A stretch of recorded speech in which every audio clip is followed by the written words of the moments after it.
Hi! In front of me is Samsung Galaxy M34 and today I would like to show you how you can turn on or off adaptive brightness.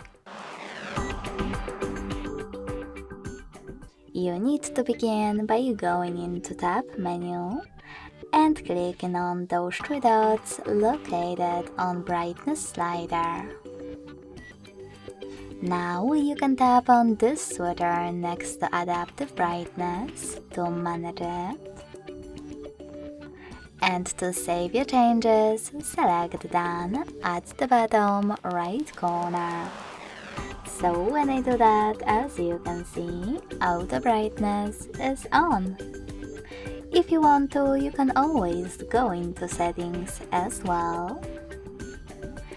Scroll down and tap on Display. Then click on this switcher next to Adaptive Brightness to turn it off or on. Thanks so much for watching. If you enjoyed this video, smash that like button, comment and subscribe. Bye!